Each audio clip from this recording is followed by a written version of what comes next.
Hello दोस्तों ACL surgery के बाद काफ़ी सारे लोग मुझसे ये भी पूछते हैं कि सर एसीएल के बाद की रिकवरी कैसे होती है, कितने दिन में कौन सा काम कर सकते हैं, कितने दिन में चल सकते हैं, स्टिचेस कब निकल जाते हैं। तो दोस्तों मैंने ये एक वीडियो बनाने का डिसीजन लिया जिसमें कि मैं आपको स्टेज बाय स्टेज रिकवरी के बारे में बताता हूँ।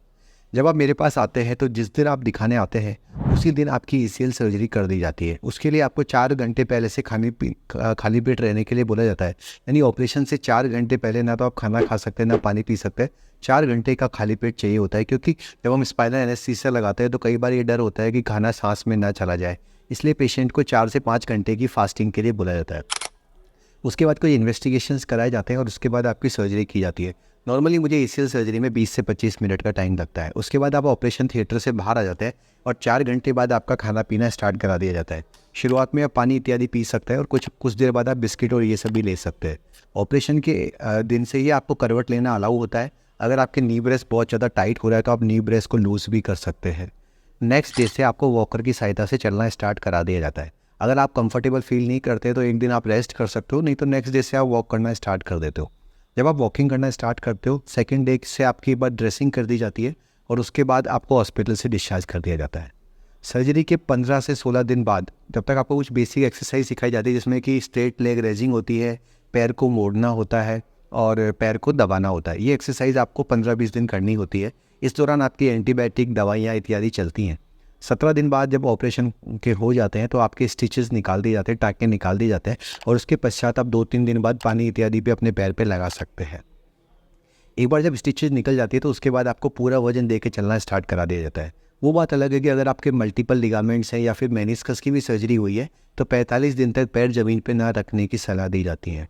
एक बार जब इस तरह से आप सीढ़ियाँ इत्यादि और ये सब चलने लग जाते हैं और वॉकर छोड़ देते हैं तो आप में चलने का कॉन्फिडेंस आ जाता है। शुरू के 45 दिन तक आपको घर के अंदर ही चलने की सलाह दी जाती है, घर के बाहर चलने की सलाह नहीं होती। एक बार 45 दिन जब हो जाते हैं तो उसके बाद आप नी ब्रेस्ट भी छोड़ सकते हैं। टारगेट भी ये दिया जाता है कि पेशेंट को अपनी जो नी बेंडिंग है वो भी 45 से 50 दिन में पूरी की पूरी कर लेनी होती है। जब आप नी बेंडिंग कर लेते हैं और उसके पश्चात आपको नी ब्रेस्ट भी छोड़ जाता है तो 2 महीने के अंदर आप एक आप इंसान की तरह व्यवहार करते हैं, जिसमें आप आराम से चल सकते हैं, सीढ़ियाँ उतर सकते हैं और काफ़ी कॉन्फिडेंस हो जाता है। डेली आपको 3 से 4 किलोमीटर चलना भी अलाउ कर दिया जाता है। जब आपकी सर्जरी के 90 डेज़ पूरे हो जाते हैं दोस्तों तो उसके बाद आपको टू व्हीलर ड्राइविंग अलाउ हो जाती है, हल्की साइकिलिंग कर सकते हैं और जॉगिंग भी करने अलाउ कर दी जाती है। कई बार कुछ लोगों को इसके अंदर 5-7 दिन एक्स्ट्रा भी लग सकता है। कई बार इसमें कुछ लोगों को कुछ एक्स्ट्रा टाइम भी लग सकता है, जैसे कि 10-15 दिन ऊपर नीचे, लेकिन इसमें इतनी कोई चिंता की बात नहीं होती है।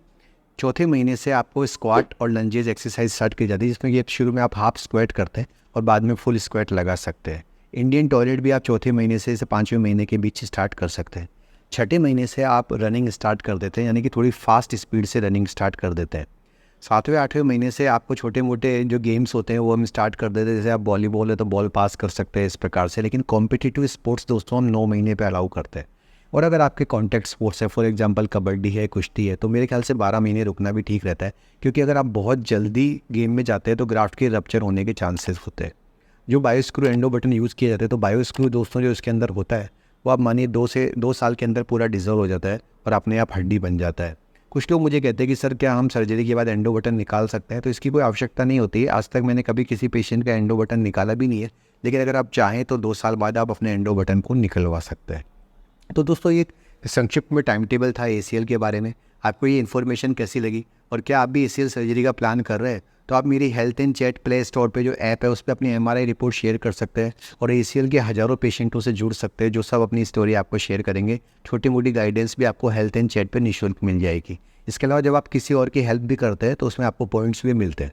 तो दोस्तों आप इस वीडियो को लाइक कीजिए, शेयर कीजिए और कमेंट कीजिए। साथ ही अगर आपकी भी कोई रिपोर्ट में कोई डाउट है तो आप अपनी रिपोर्ट भी मुझे भेज सकते हैं, मैं आपकी पूरी मदद करूँगा। धन्यवाद दोस्तों।